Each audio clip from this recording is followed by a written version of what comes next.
Good evening, everyone. mwese We are so glad to have this time sharing the word of God. tunejejwe no kugira uyu mwanya wo gusangira ijambo ry'Imana. This moment, I'm going to pray before we begin. Ngiye gusenga muri aka kanya dutangire. Dear our Heavenly Father, we thank you for this time. Data mwiza wo mw'ijuru tugushimiye uyu mwanya. By your love and your grace, Lord, you saved us and you allowed us to be in your salvation. Kubw'urukundo rwawe n'impuhwe zawe waradukunze uradukiza twemera kwakira agakiza kawe. And Father, this was from your works and nothing from our contribution. Data ibyakozwe nawe nta kintu na kimwe twigeze dukora. This is why, Lord, if we read the word, we can meet your heart and we can take rest. Niyo mpamvu iyo dusoma ijambo ryawe duhura n'umutima wawe tukagira ikiruhuko. Father, I'm praying so that many people can listen to this word and be free from sin and darkness. Data ndasenga kugira ngo abantu benshi bumvire ijambo kandi babohoke icyaha n'umwijima. Please allow all of us to discover our image so that we can be in the best position to receive your grace. Twese twemerewe gutahura ishusho yacu kugira ngo tube mu mwanya mwiza wo kwakira ubuntu bwawe. Always Satan disturb us so that we may not believe in your word. Mu gihe Satani abadutesha umutwe kugira ngo twizere ijambo ryawe. But Father, I believe that once you work for us, you will be more than conquerors to defeat all the snares of the devil. Ariko Data nizera ko igihe dukoreye tubasha kurenga ikigoyi cyose cy'umwanzi. Allow many people to discover your love so that they can meet the truth and be free from their sin. Twemera abantu benshi gutahura ukuri babohoke icyaha. Lord, we thank you. Nyagasani turagushimye. Guide us up to the end. Tuyobore kugeza igihe dusoreza. We pray all these things in the name of Jesus. Tusenze mu izina rya Yesu. Amen. Amen.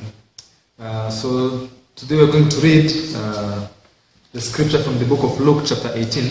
Mureke dusome Luka ibice 18. Luke chapter 18 starting from verse 9. Luka ibice 18 turahera ku murongo w'9. We'll read up to verse 14. Turasoma tugeze ku murongo wa 14. So I hope if you have your Bible, you can open the scriptures so that you can read all together. Luka ibice 18 mubumbure Bibiliya dusomere hamwe.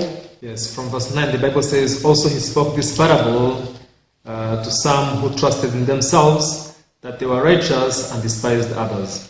Murongo w'9 uravuga ngo uyu mugani yawuciriye abiringira ubwabo ko bakiranuka bagahinyura abandi bose.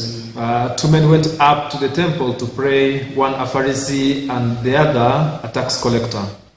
Abantu babiri bazamutse bajya mu rusengero gusenga, umwe yari umufarisayo undi yari umukoresha w'ikoro.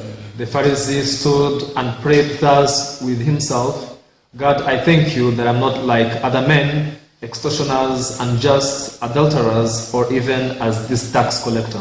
Umufarisayo arahagarara asengera mu mutima ati Mana, ndagushimiye yuko ntameze nk'abandi b'abanyazi n'abakiranirwa n'abasambanyi cyangwa ndetse n'uyu mukoresha w'ikoro.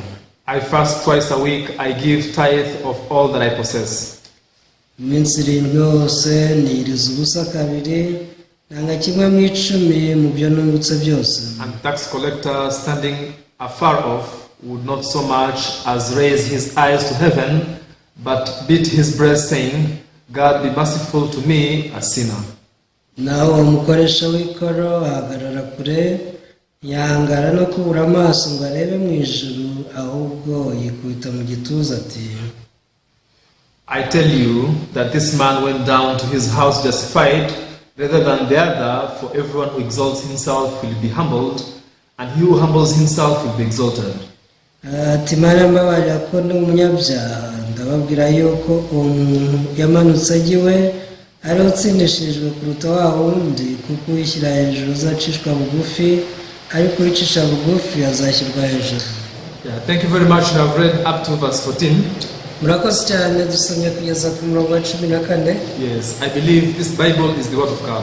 Nizera ko ibi ari ijambo ry'Imana. Yes, and in order for us to have the true faith, we should receive the word in our heart.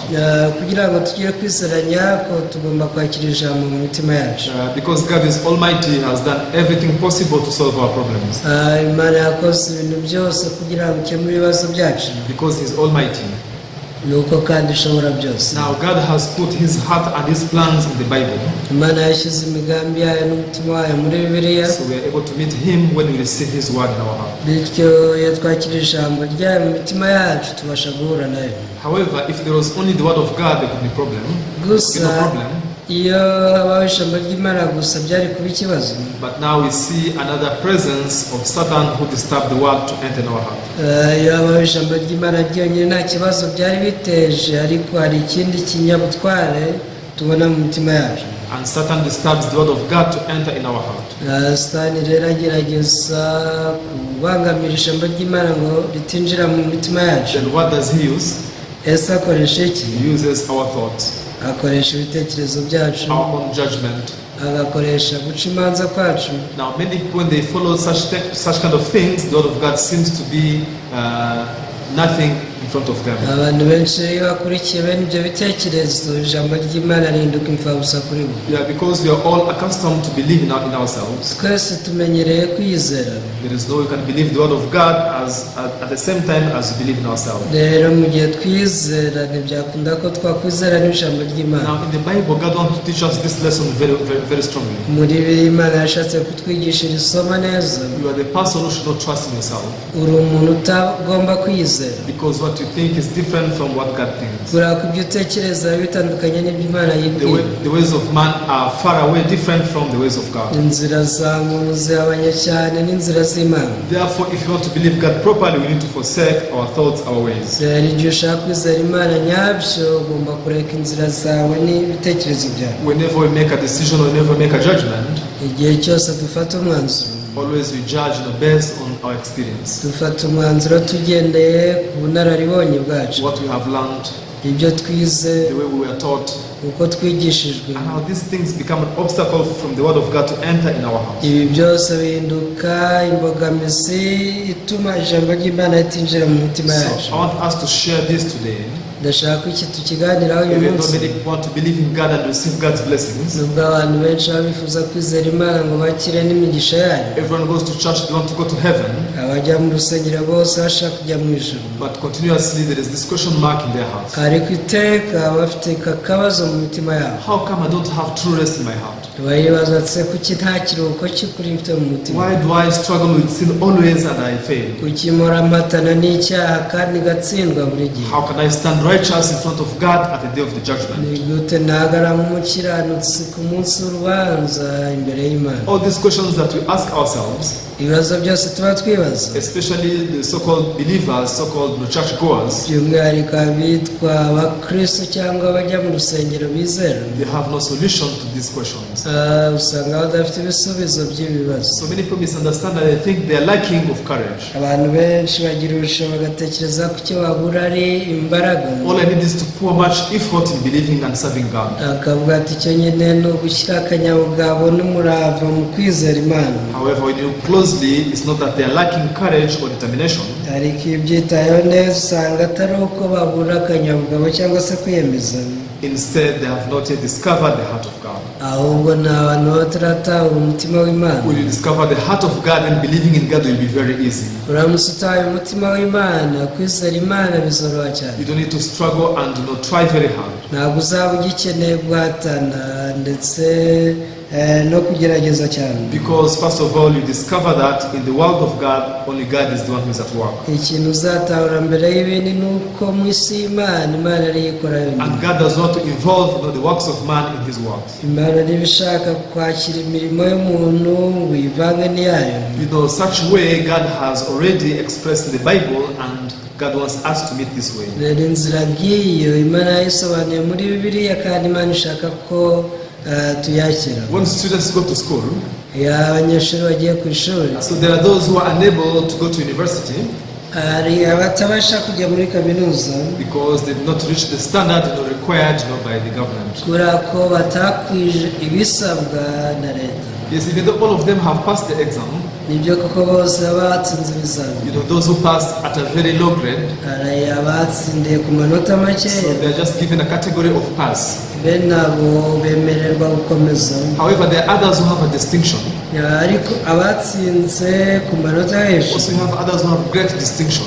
ndetse n'abatsinze ku manota y'ikirenga. Now, those are the people now who can at least get maybe the government scholarship. abo nibo bantu bahabwa buruse za leta. Why? Because they have, reached the standard, set by the government. impamvu ni uko baba babonye ibyo leta yabasabye. I remember when I was in high school, nibuka nyiri mu mashuri yisumbuye. there are students who could score like 98%. hari abanyeshuri bagiraga amanota nka 99% or like 95%. cyangwa se 95. Now, these are the people who could score high and now they are eligible to receive a government sponsorship in their university. abo ni abantu babaga batsinze ku kigero cyo hejuru bakaba bemererwa guhabwa buruse za leta. Now, let's say, for example, if the minimum score is 50%. reka twibaze ko amanota make ashoboka ari 50%. Now, the student who has got 50, of course, he has passed. birumvikana uwagize 50 aba yagitsinze. But now this person cannot be sponsored because they have not reached that level.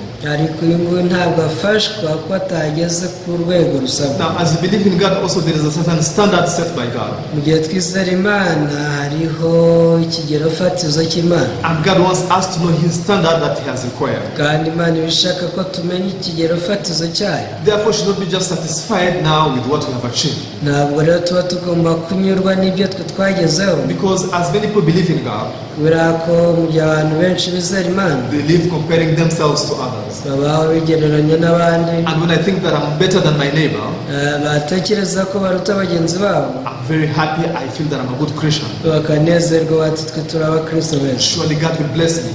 ati ni ukuri Imana izaduha umugisha. Because I'm better than this one, I'm more committed than my neighbor. ati kubera ko ndushinga uyu ndi umuntu witanga kurusha uyu nguyu. However, these people, they don't care about the standard of God. ariko ntibaba bitaye ku kigero fatizo cy'Imana. Because God wants us to compare ourselves to His standard. kuko Imana ibishaka ko twigereranya n'ikigero fatizo cyayo. So what standard has God has set in order to believe in God? none se ikigero fatizo Imana yashyizeho kugira ngo tuyizere n'iki? Now, at Mount Sinai, God called Moses and He gave him the 10 Commandments. umusozi nayo Imana yahamagaye Mose mu amategeko 10. Now, according to the requirement of the laws and commandments, ugendeye ku cyo amategeko asaba, God said, if you want to be blessed, you should observe and keep all laws and commandments. Imana yaravuze ngo niba ushaka kwakira umugisha agomba kwita no kubariza ku mategeko yayo yose, Except nothing. yewe utishe na rimwe, And now you have to keep them whole of your life. kandi ukayubahiriza ubuzima bwawe bwose. If you're able to keep from the very first one to the last commandment, mu gihe wubahirije itegeko rya mbere kugeza ku rya nyuma, from the day you are born up to your death, kandi ukabyitaho kuva wavuka kugeza upfuye, this is when God acknowledged that you have kept the laws and commandments. icyo nicyo gihe Imana ivuga ngo wubahirije amategeko. In other words, this is the standard of God. mu yandi magambo uru ni urugero fatizo rw'Imana. When God gave us laws and commandments, this is what He was asking from us. ubwo Imana yaduhaga amategeko, iki ni cyo yadusabaga. However, people, as you're believing God today, ariko uyu munsi abantu bizera Imana, even this is the faith that I used to have, nanjye uku niko kwizera nagiraga. just by, quitting, and stopping some bad behaviors, I was satisfied with that. kuvuga ngo nindeka ibikorwa bibi n'imyitwarire mibi ngomba kunyurwa n'ibyo. When I began to go to church every Sunday, I was very happy in my heart. ubwo natangira kujya mu rusengero buri cyumweru numvaga nezerewe. Usually I used to waste my Sundays. mbere najyaga ntakaza cyangwa mfusha ubusa icyumweru cyane. I used them just to play with my friends and to do other useless things. najyaga ngikoresha nyina n'inshuti zanjye nkora n'ibindi bidafite umumaro. But from a certain moment, I decided never to skip any service. ariko hari igihe runaka nahisemo kudasiba iteraniro. Then even I began to change my behaviors. ntangira guhindura n'imyitwarire yanjye. I began to fight against some sins and bad, behaviors that I had. kuva icyo gihe natangiye kurwana n'ibyaha ndetse n'imyitwarire mibi nari mfite. Now, comparing myself to my friends that I left behind, iyo nigereranyaga n'inshuti zanjye nasizeyo, I could think I'm a good believer, I'm a Christian because I decided to follow the way of God. n'abandi ngenda umukristo ndi umwizera mwiza kuko nahisemo gukurikira Imana. However, standing in front of the commandments of God, ariko mpagaze imbere y'amategeko y'Imana, there are many commandments that I broke. nasanze hari menshi nishe. However, to me that was not a problem. kuri njye numva nta kibazo. Just the fact that I made certain improvements, I was satisfied with that. navugaga nubwo niteje imbere mu myitwarire ndumva nyuzwe. This is the same faith that also many people are having today. uku niko kwizera abantu benshi bafite uyu munsi. When they begin to live, a more upright life. iyo batangiye kuba ubuzima bwiza kuruta ubwo babagaho, when they try to do so many things more than they did before, iyo bagerageje gukora ibintu byinshi kuruta ibyo bakoze mbere, automatically we are puffed up and we think that we are good Christians than others. byikoza bishyira hejuru bagatekereza ko ari beza kuruta abandi. However, God wants us to know His standard according to the Bible. nyamara Imana ibishaka ko tumenya ikigero fatizo cyayo ugendeye kuri Bibiliya. How much righteous did God ask us? ese Imana yadusabye gukiranuka kungana gute? We can read the book of Matthew chapter 5.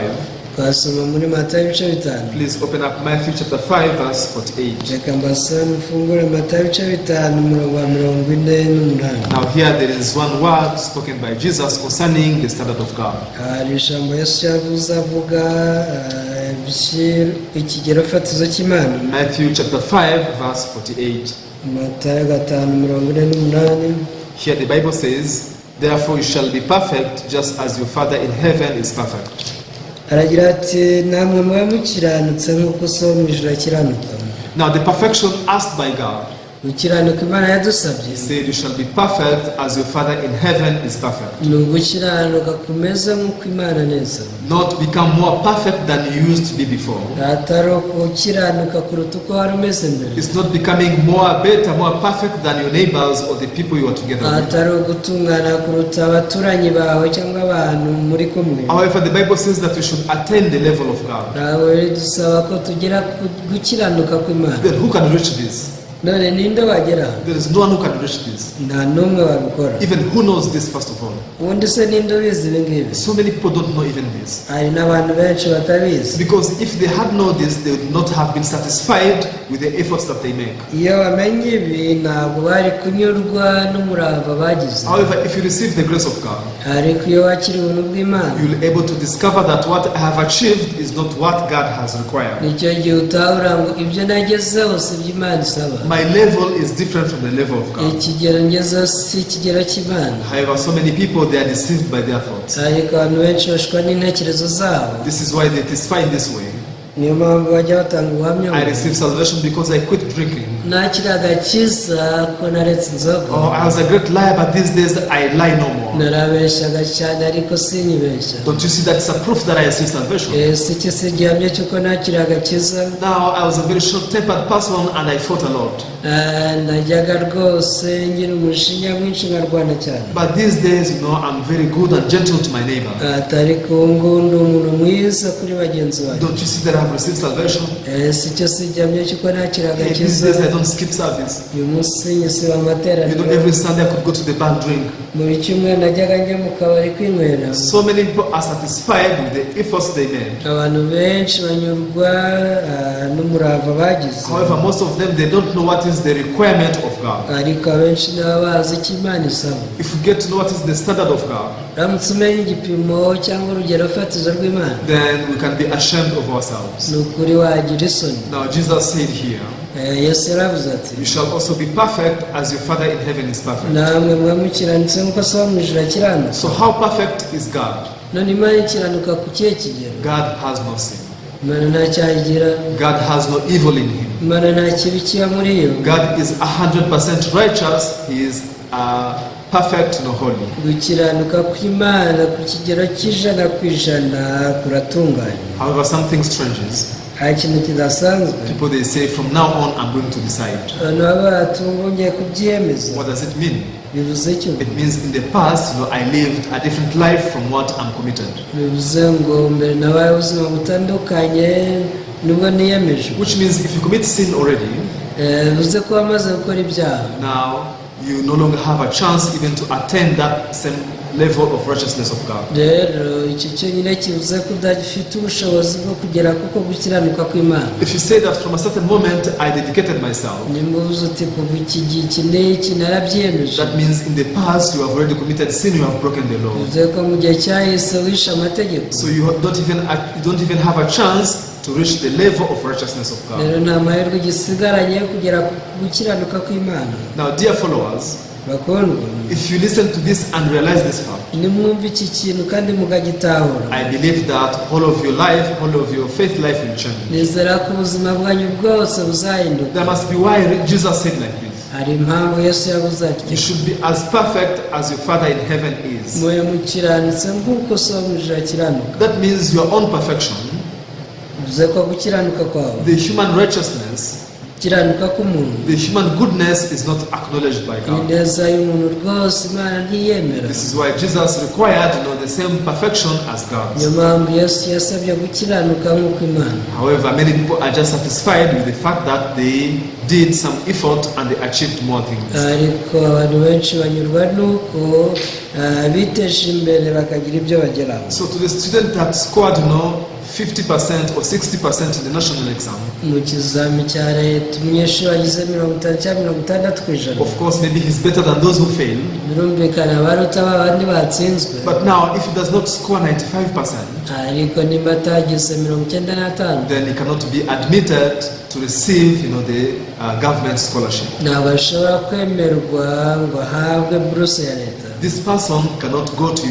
the public university unless he pays for himself. uyu nguyu ntashobora kujya muri kaminuza za leta cyangwa ya leta keretse yiyishyuriye. Why? Because there is a certain standard already set by the Ministry of Education. kubera ko hari igipimo runaka cyangwa urugero runaka rw'ibisabwa minisiteri y'uburezi iba yarashyizeho. Maybe the one who scored 60 may despise the one who scored 50. nibyo wagize 60 yasuzugura uwagize 50. However, to all of them, they are the same in front of the government standard. ariko imbere y'ikigero fatizo leta yashyizeho bose baba ari kimwe. Even the one who scored 70 is the same as the one who scored 50. n'uwagize 70 ameze nk'uwagize 50. Now, dear followers, if you want to believe God properly, bakundwa nimba mushaka kwizera Imana neza, now we should believe God according to His standard. mujye mwizera Imana mugendeye ku kigero cyayo. The righteousness acknowledged by God is the same righteousness as God's. gukiranuka Imana yemera ni ugukiranuka kwayo. And this is why God gave us the laws and commandments, ni nayo mpamvu yaduhaye amategeko, so that through them we can discover that we are not able to reach God's standard. kugira ngo binyuze mu mategeko tumenye ko tutashyika ku kigero cy'Imana. God wants to teach us that you cannot make it by yourself. Imana yashatse kutwigisha ko You tutabyikorera. cannot become only good in front of my eyes. ushaka kuba mwiza imbere y'amaso yanjye, Because people you have corrupt, you have become sinners. kubera ko abantu bose bangiritse bakaba abanyabyaha. That kind of a man cannot reach the righteousness acknowledged by God. umuntu nk'uwo ntiyashyika ku gukiranuka Imana isaba. So this is what God is speaking unto us. iki ni cyo Imana iri kutubwira. However, before Jesus came in this world, ariko mbere ko Yesu aza mu isi, many people could not realize that lesson from the laws and commandments. abantu benshi ntabwo bari bazira somo amategeko abigisha. The Bible says that the purpose of the law is to let us acknowledge sin. birivuga ko amategeko yaje kugira ngo atumenyeshe icyaha. However, Satan who blinded our heart, Satani wamumye imitima yacu, he did not allow us to realize our weakness, our evilness through the laws and commandments. ntiyigeze atwemerera kumenya intege nke zacu n'ububi bwacu binyuze mu mategeko. That's why he diverted and he changed the purpose of the law. ibi byatumye ahindura intego y'amategeko. People think the law is there to protect them and to guide them into righteousness. abantu baratekereza ngo amategeko abayobora mu gukiranuka. If I keep the laws and commandments, God will be happy with me. ukaba ati nubahiriza amategeko Imana izanyishimira. That is not the purpose of the law. icyo si cyo amategeko amaze. The law is something to teach us. amategeko aratwigisha. Teach us what?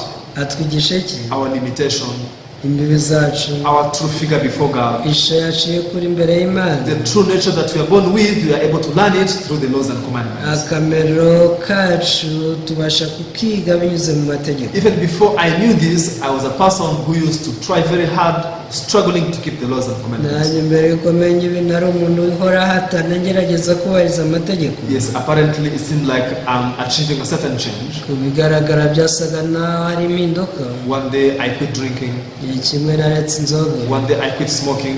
mpagarika kunywa itabi, I quit going to the nightclubs. mpagarika kujya mu tubyiniro, Then I began to attend church and to do some works in the church. ntangira kujya njya mu materaniro no gukora imirimo yo mu rusengero. I was very happy and I felt satisfied so much. numvaga nezerewe cyane kandi numva nyuzwe n'ibyo. Because I could think at least I'm not like those who are still pagans. ndagira kuvuga nti ntabwo meze nk'abari abapagani. However, my heart did not change. ariko umutima wanjye wo ntiwahindutse. Before I went to the church, I was a sinner. mbere yuko njya mu rusengero nari umunyacyaha, Even after living in the church, still I was a sinner in my heart. ariko no mu gihe nari mu rusengero nakomeje kuba umunyabyaha mu mutima wanjye. So now back in the pagan's life, I lived with condemnation. Mu gihe nari nyiri umupagani nabanaga n'urubanza rw'icyaha, But even after joining the church life, still I lived with condemnation every day. ariko maze no kujya mu buzima bwo mu rusengero natangiye kubana n'urubanza rw'icyaha buri munsi. So my change was only superficial, only on the surface. Impinduka yari ikigeshero gusa ku bigaragara, But deep in my heart, there was no change at all. nta muntu wawe mutima wanjye nta cyari cyarahindutse. God does not call this salvation. Imana ibi ntabwo ari byo yita agakiza. But thankfully, God taught me that there is a standard God has set. Igishimisha Imana yangishije ko hari igipimo fatizo Imana yashyizeho. Unless you are as holy as God, Mu gihe utera nk'Imana, unless you are as righteous as God, udakiranuka nk'Imana, you can never get the kingdom of heaven. ntabwo ushobora kwinjira mu bwami bw'Imana. Then my heart crumbled down. Rero umutima wanjye waciye bugufi. I discovered that I have not received salvation before God. Natahuye ko nta gakiza nari narakiriye ndi imbere y'Imana. Even though I was born from a believer's family, Ubwo nari naravukiye mu muryango w'abizera, even though I had started joining churches and services, nubwo najyaga mu rusengero mu materaniro, but God taught me that you are just a sinner who deserves to perish. Imana yanyishe ko ndi umunyabyaha wo kurimbuka gusa. Because I cannot become as holy as He is. Sinashobora kuba uwera nk'uko yera, I cannot be as righteous as God is righteous. sinashobora gukiranuka nk'uko ikiranuka. Then from then on, I was able to be guided Icyo gihe nibwo nayobowe, the way in which I can become as holy as God.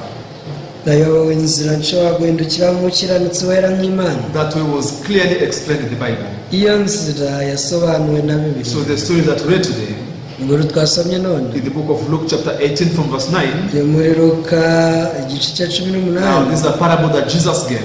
Uyu ni umugani Yesu yaciye. Two people went to pray, at the mountain, Ati abantu babiri bagiye gusenga ku musozi, at the temple, sorry. ni mu rusengero. Now, as they went to pray in the temple, Ubwo bajyaga mu rusengero gusenga, one was justified, another one was not justified. umwe yatsindishirijwe, umwe avuga ko yaje. Yes, when you read the end of this story of Jesus, Iyo usomye iyi nkuru usoza, now we can see how these two people, one was accepted, justified by God, another one was not justified. tubona ko muri aba bombi umwe byarangiye yatsindishirijwe, undi ataha uko yaje. If you are not justified by God, what else is remaining for you? Ese Imana itagutsindishirije urumva ikiba gisigaye kuri we ari iki? It means you are condemned. Bivuze ko uba uciriwe witeka. Now, these two people stands for all of us. Aba bombi nitwe bahagarariye. All of us, as we stand before God, Twese mu gihe duhagaze imbere y'Imana, people must be divided into two. abantu batandukanwa mu buryo bubiri. There are those who will be welcomed in heaven for everlasting life. Abakirwa mu ijuru ngo bahabwe ubugingo buhoraho, The others who will be doomed not to perish forever in the everlasting fire. hari abandi bo boherezwa mu kurimbukira mu muriro utazima. Now, what did Jesus explain about these two people? Ese ni iki cyatumye Yesu avuga ko aba bantu babiri? Now, one is called a Pharisee, Umwe ni umufarisayo, and the other one is called a tax collector. undi yitwa umukoresha w'ikoro. Now, when they went to the temple in order to pray, Ubwo bajyaga mu rusengero gusenga, now this is what happened. dore icyabaye. Let us read, starting from verse 11. Reka dusome umurongo wa 11. Luke chapter 18, verse 11.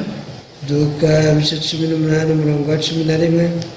The Pharisee stood and prayed thus with himself, God, I thank you that I'm not like other men, extortioners, unjust, adulterers, or even as this tax collector. Umufarisayo arahagarara asengera mu mutima we ati, Mana, ndagushimiye yuko nameze nk'abandi b'abanyazi n'abakiranirwa n'abasambanyi cyangwa ndetse n'uyu mukoresha w'ikoro.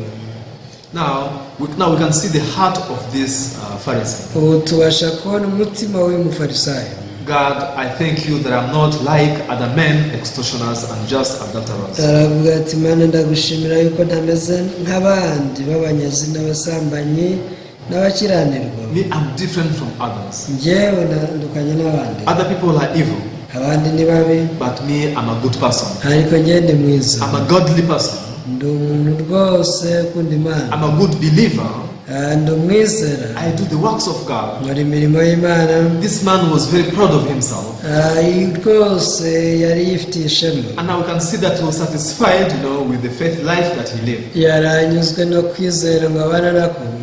Maybe next time I will explain to you more about a Pharisee. ubutanzi abasobanurira iby'umufarisayo. But these are people who believed in their works of the law. Abafarisayo ni abantu bizera ibikorwa byabo byo kubahiriza amategeko. In other words, this is a person who had very, straight conduct and very good behavior among the society. Mu yandi magambo ni abantu bafite imyitwarire myiza mu muryango mugari babamo. Now you can see how he's boasting of his actions. Nimwitegereze rero uko yari arimo yiyemera. Verse 12. Murongo wa 12. I fast twice a week. Ngo niriza kabiri mu cyumweru. I give tithe of all that I possess. Nanga kimwe mu icumi mu byo nungutse byose. I'm not even as this tax collector. Ntabwo meze nk'umukoresha w'ikoro. Now this man, when he compared himself to others, ubwo yigereranyaga n'abandi. yes, it is true that he was different from others. Nibyo koko yari atandukanye n'abandi. Yes, when he compared himself to others, he seemed to be more holy.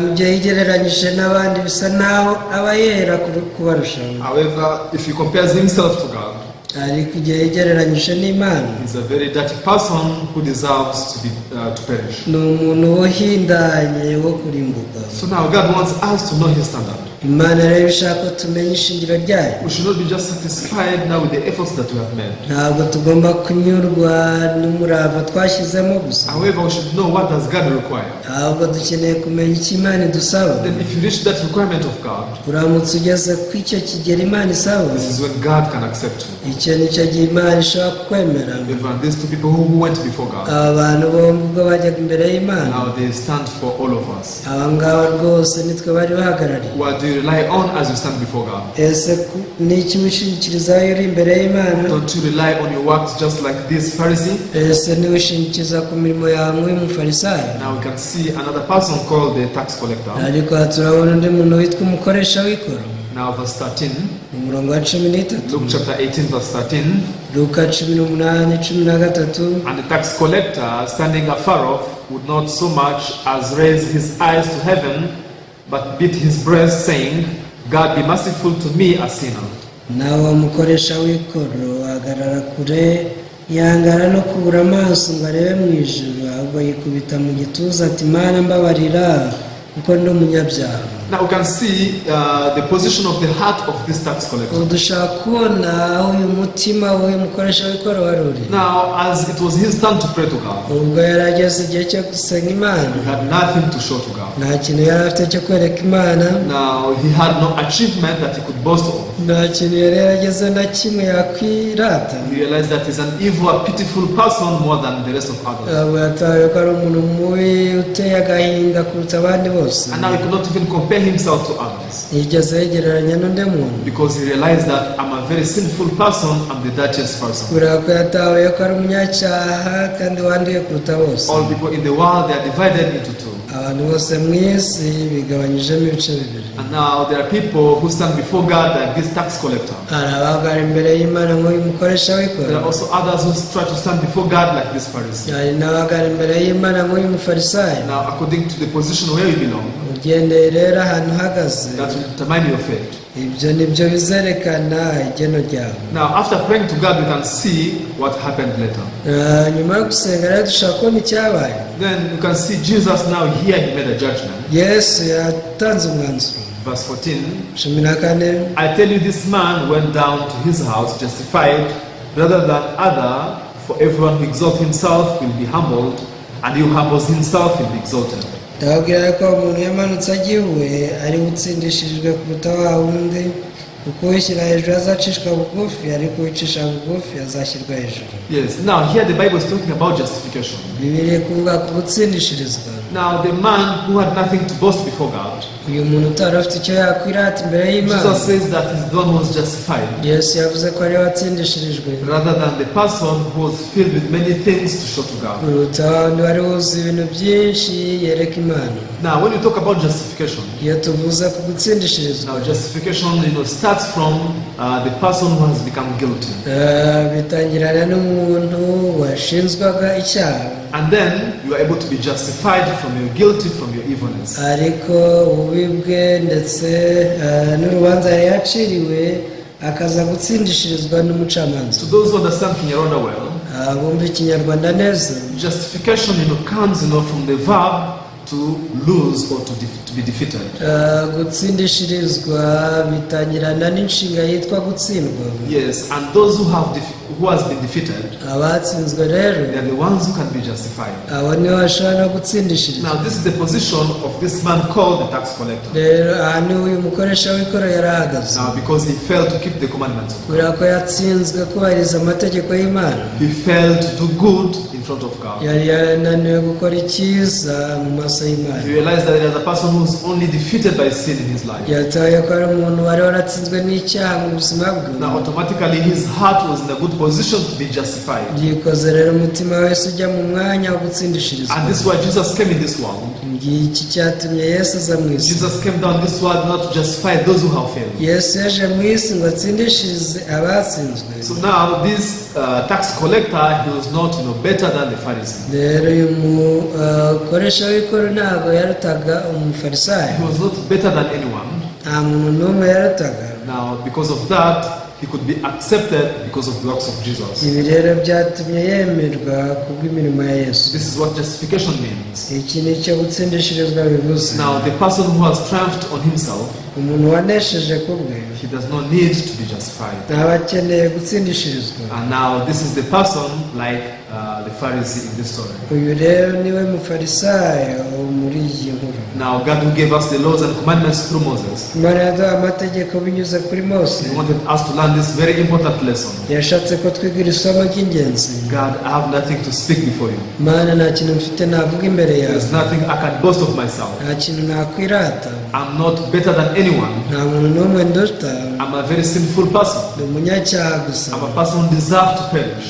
ndi umuntu ukwiriye kurimbuka. This is our true image before God. inteshusho yacu imbere y'Imana. Satan does not allow us to discover this Satani ntatuma dutahura ibi. because he doesn't want us to receive the grace of God. kuko adashaka ko twakira ubuntu bw'Imana. He wants people to take their filthy works, their dirty works, ashaka ko abantu bitwaza imirimo yabo yanduye. because he knows that they cannot be justified as long as they stand in that position. kubera ko azi neza yuko nta n'umwe muri bo watsindishirizwa agihagaze muri uwo Now mwanya. it is very wise for us to compare ourselves with God ni iby'ubwenge rero kwigereranya n'Imana instead for us to compare ourselves to others. kuruta kwigereranya n'abandi. Whoever compare themselves to God, abigereranya n'Imana they are able to realize, God, I'm very evil, although I thought I'm a good person. bahita batahura mu Mana ndi umuntu mubi cyane nubwo natekereza ko ndi mwiza. I'm very filthy, I'm an unrighteous person. ndi umuntu mubi uhindanye ukiranirwa gusa. Lord, there is no righteousness in me. Nyagasani muri njye nta gukiranuka kurimo. Now, God wants us to compare ourselves to His word, to His commandment, and Himself. Imana ishaka ko twigereranya n'ijambo ryayo n'amategeko yayo tukigereranya nayo ubwayo. Now, this is why even this tax collector could only beat on his chest. niyo mpamvu uyu mukoresha w'ikoro nta kindi yari gukoretse kwikoma mu He gatuza. couldn't even dare to look up into heaven. yatinyutse no kuhangara kureba mu maso y'Imana, muyura amaso mu He ijuru. just confessed, God, please be merciful on me, icyo yatuye yaravuze ati ungirire impuhwe, for I'm a sinful person. ngenda umunyacyaha. All people who receive this judgment of God in their hearts, abakiriye urubanza rw'Imana bose mu mitima, they are able to be justified like this tax collector. abo nibo babasha gutsindishirizwa mu mukoresha w'ikoro. I will read one last scripture before I end. reka nsome icyanditswe kimwe dusoze. In the book of 2 Corinthians chapter 10. rwa kabiri rw'Abikorintho ibice 10. Please open up 2 Corinthians chapter 10 verse 12. rwa kabiri rw'Abikorintho ibice 10 umurongo wa 12. For we dare not to class ourselves or compare ourselves with those who commend themselves, but they measuring themselves by themselves and comparing themselves among themselves are not wise. kuko tudatinyuka kwibarana cyangwa kwigereranya na bamwe biyogeza ubwabo. kuko tudatinyuka kwibarana cyangwa kwigereranya na bamwe biyogeza ubwabo, biringaniza ubwabo kandi bigereranya ubwabo, nta bwenge bagira. We, however, will not boast beyond measure, but within the limits of the sphere which God appointed us, a sphere which especially includes you. natwe ntitwirata kurenza urugero, ahubwo dutekereza urugero rwacu ko ruhanye n'ingabano z'aho Imana yatugereye ngo tugere no kuri mwe. Now we can see there is a certain standard which God has set. turabona ko ari urugero cyangwa ikigero Imana yatugereye, And now God is calling us to compare ourselves to His standard. kandi Imana ishaka ko twigereranya n'icyo kigero cyayo, Instead of comparing ourselves to others. aho kwigereranya n'abandi, Instead of comparing me before and me of now. aho kwigereranya nanjye ubwanjye mbere n'ubu, Because all those standards are wrong before God. kubera ko ibyo bipimo byose birapfuye. However, if we receive the wisdom of God, Igihe rero twakiriye ubwenge bw'Imana, we compare ourselves to His word. twigereranya n'Imana. We shall be perfect as my Father in heaven is perfect. mube mukiranutse nk'uko so mu ijuru akiranuka. How can I be perfect as God? Ese ubwo nakiranuka gute nk'Imana? Yes, I'm better than so and so, Nibyo kuko nduta kanaka na kanaka, but for sure I cannot reach the level of God. ariko no kuri sinagera ku kigero cy'Imana, Therefore, I cannot be justified. rero sinatsindishirizwa. Those who discover this, Abatahuye ibi they can only seek for the grace of God. bashaka ubuntu bw'Imana Like this, no tax collector. n'umukoresha w'ikoro. Now, he could only say that, God, please be merciful on me. Yavuze ati Mana ngirira impuhwe. Loving followers, Bakundwa, as you're listening to this word, igihe mwumvira ijambo, please examine your heart. ndabinginze mugenzure imitima yanyu. Yes, you improved your faith life, Nibyo koko wateye intambwe mu buzima bwo kwizera, but do you know the requirement set by God? ese ko waba uzi urugero Imana yasabye? Can you really achieve it on your own? Ese koko warwigezaho? As you're examining your heart, Ugire kugenzura umutima wawe, God will guide you to meet His true love. Imana izakuyobora uhure n'urukundo rwayo, And you're able to meet the justification of Jesus like this tax collector. bityo uzahura no gutsindishirizwa kwa Yesu Kristo nk'uyu mukoresha w'ikoro. Jesus came to justify such kind of people. Yesu yaje gutsindishiriza abameze batyo. This is why by offering His body, Niyo mpamvu yatambye umubiri we. now those who rely on His body and His blood, they're able to be accepted by God. Abishingikiriza ku mubiri we n'amaraso yameniye, Imana irabemera. On the contrary, those who rely on their own works, N'abishingikiriza ku mirimo yabo bakora, they go down being condemned just like this Pharisee. abo bose bagenda uko baje nk'uyu mufarisayo, They are condemned to be destroyed. bacirwaho iteka kandi bazarimbuka. So I really hope that you stand in the position where you can only receive the justification of Reka God. niringire ko wahagarara mu mwanya wawe wakira gutsindishirizwa ku Imana. Please keep listening to this word.